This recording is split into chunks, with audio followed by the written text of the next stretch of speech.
Hello, everybody. You have tuned in to the Indiana State Police Roadshow. I'm your host, Sergeant Rich Myers with the Indiana State Police Public Information Office.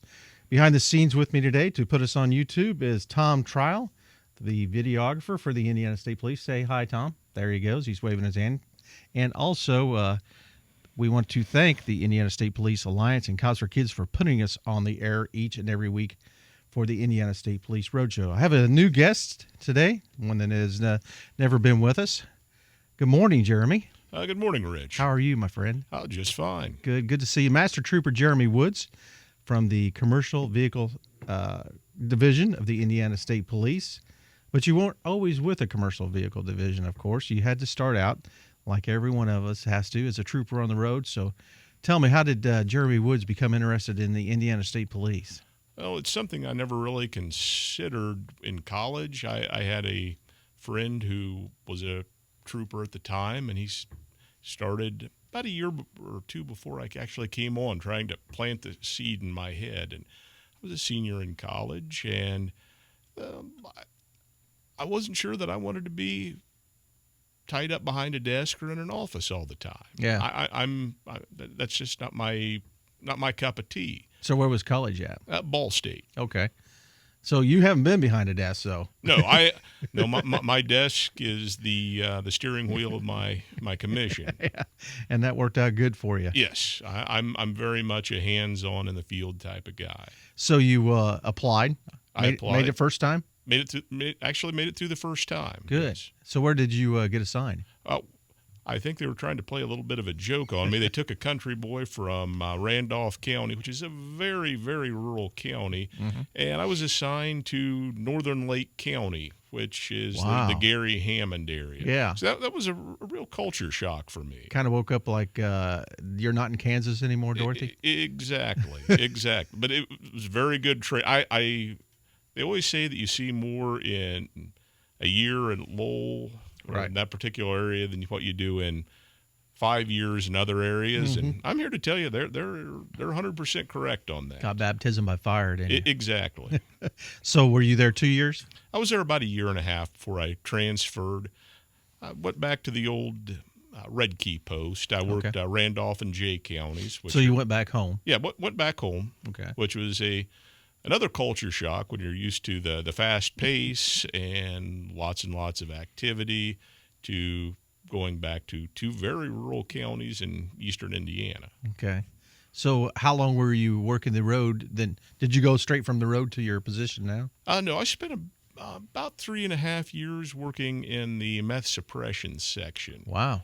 And did that from about 2006 through the middle of 2009, which time I went back to the road for a few months. So you were one of these guys that if they called in, you were one of the cleanup crews that came out and exactly, done that. And processed evidence, prepared cases. Yeah.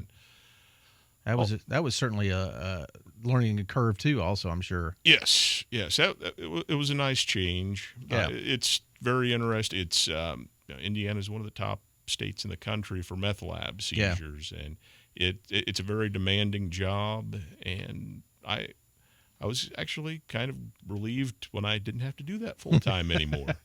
You're thankful that a lot of the phone calls during the middle of the night were ceasing. Yes, because you don't work on it's not an 8 to 4:30 job. It's whenever the phone rings and they tell you where to go, it may be 2:00 in the morning, and there are a lot of very long days and long nights in that job.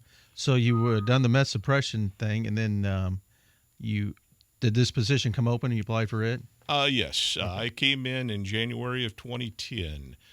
I went back and worked the road for a while, and at that point I had 14 years on. And I was really looking for another opportunity, a chance to do something different. I'd always wanted to get into commercial vehicle enforcement.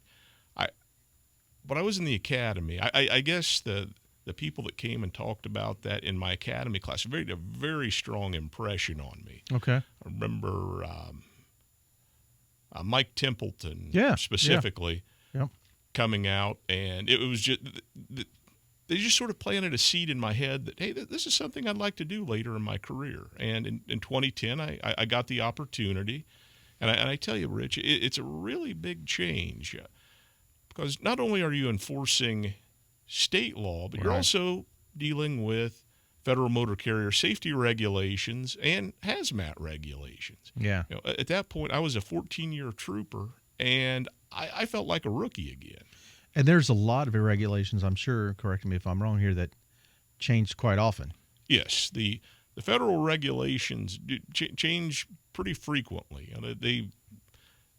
They publish updates every 3 months, so it's not something that's static. Right. It's constantly evolving and changing. And I know you guys have continuing education and continuing classes and training in that part of it, but there's also different aspects of our CV Motor Carrier Enforcement Division also in there. Correct. So you're part of the trooper side. What else comes up with our enforcement side? Well, we have troopers who inspect school buses full time, which, especially in the Indianapolis area and the more metropolitan areas, that's a year-round job. Yeah. We also have civilian motor carrier inspectors who operate the scale facilities in Indiana. Okay. And we have a squad of troopers that do compliance reviews. They go in and check on the problem companies and Do audits and things? do audits and resolve any kind of issues, try to help them along. We also have a squad of motor carrier inspectors who do new entrant audits. They essentially go out and help the new companies to try to get a good start, get a positive start, so they're in line with the federal regulations, kind of bringing them up to speed. It's a really excellent service they offer to the new companies. Do you find that the trucking industry is growing? Yes, it is. Everything that we get comes by truck. Mm-hmm. It's an ever-growing and evolving industry. You have new carriers coming in all the time, and with these new carriers, one of the biggest things we do is it's simply education, trying to get them up to speed on what we expect. It's not so much a punitive process as it is education. Right. In a lot of cases, they're simply unaware of the regulations, or not fully informed of how they're applied. Right. And that's what we try to do. Because typically, if you inform a carrier of what the issue is and educate them on how to fix the issue, it's resolved. Right. Now, sometimes you don't always get the voluntary compliance, and then sometimes you have to deal with the same companies again and again. But generally, most companies in the trucking industry want to comply with the regulations. Yep. Well, again, you're listening to the Indiana State Police Roadshow, brought to you by the Indiana State Police Alliance and Cops for Kids. I'm speaking with Master Trooper Jeremy Woods from the Indiana State Police Commercial Vehicle Enforcement Division, and we're talking about trucking division and the safety aspect of it. And I'm sure most trucking industry, they want to comply because that's their bottom dollar. If they're not being taken off the road and inspected and looked at and receiving fines, that's going to make them a better company and make them further with their financial. And part of that is an inspection process that you were just part of, a championship division with the CVSA. Talk to us a little bit about that. How did you become involved to be the Indiana State Police representative of that? We have a state-level competition where we compete in 4 different disciplines. Well, technically 5. We have a written test. We have a North American Standard Level 1 inspection, which is a full inspection on an articulated semi-tractor trailer. We have non-bulk hazardous materials inspection. We have a cargo tank hazardous materials inspection, as well as a passenger vehicle inspection, which would be a motor coach or a passenger bus. Okay. And so you have to win that competition to go on to this. Yes. I consider myself very lucky to have won this year's competition. I went up against some very, very outstanding competition. Brent Hoover, who's a trooper, and Bernie Cook, who is a longtime motor carrier inspector who I just have an immense amount of respect for. Both of those guys are excellent competitors and very knowledgeable in the subject matter. And I just considered myself very, very lucky to win this year. So where was that held at? It's held in Indianapolis at the fairgrounds. Okay. So you're the lucky recipient to win that competition and go on to represent Indiana. What happens there? Where does that take place, and how many are there, and what happens? Well, every year the North American Inspector Championships are held in conjunction with the American Trucking Association's American Truck Driving Championships and the American Step Van Driving Championships. So it's just a big event that is focused on all aspects of safety in the trucking industry. Is that in Indianapolis every year? No, it rotates every year. Last year it was in St. Louis. The year prior it was in Pittsburgh.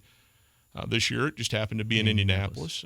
Next year, one lucky department member will get to go to Orlando, Florida to represent us. You better apply again. I don't know if I want to do Orlando in August. That may not be terribly comfortable down there. So you were chosen as the recipient to represent Indiana, and Tom and I were there, and that's going to be on YouTube here shortly with the Indiana State Police YouTube channel, but shows a little bit of what you had to do there at the championship. And tell us a little bit about that, what all it entailed. Is it the same format as a state championship? It's the same format. The problems or the different events are, I thought, a lot more difficult. Okay.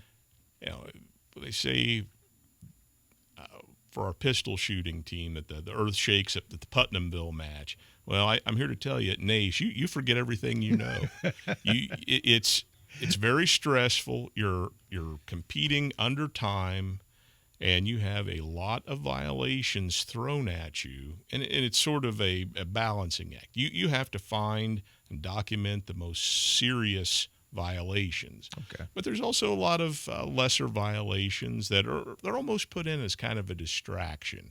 And you really have to practice really good time management, and you basically have to have your head on a swivel, because there are violations of every shape, form, and fashion. So you're actually doing the inspection on the trucks, and this is different. This is also hazmat, tankers, large trucks, and buses as well. And then they throw in a written test. Written test. You have 45 minutes to answer 80 questions, and that it really puts you on the spot as far as time management.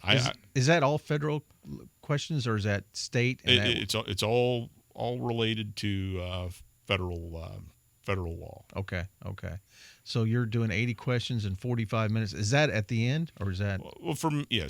Well, no, for me it was the end of the first day. It was the very last thing I did. So you're exhausted after being under a truck all day. Yes, you did 2 hazmat problems and the level 1 inspection, and my brain was pretty much fried by the time I got to actually doing the test. And it is very challenging. And we do know, unfortunately, Jeremy was not chosen as the number 1, but he represented Indiana well, done a great job. But a gentleman from Arizona, is that correct? Won? Yes, Dan Volker from Arizona was the winner of the competition. But so, was it an eye opener? Yes, the level of competition is outstanding. I mean, you have guys who are truly dedicated professionals to what they do, and I put a lot of time into studying and preparing, but these guys just this is what they live for, is the competition. And I think you and I both agree, and Tom were talking about that day, actually the citizens of Indiana and everyone are the recipients of this great, because it proves your capability to what you do every day. Exactly. It makes me more knowledgeable, and it makes me more efficient in the course of an inspection. It's a win-win. Great. Well, Jeremy, we're out of time. I appreciate you coming in. Congratulations on a job well done, and we appreciate you representing Indiana. All right. Thank you very much, Rich. You've been listening to the Indiana State Police Roadshow, brought to you by the Indiana State Police Alliance. Thank you for your continued support. We appreciate you listening to the show, and we'll catch you again next week. Roadshow out.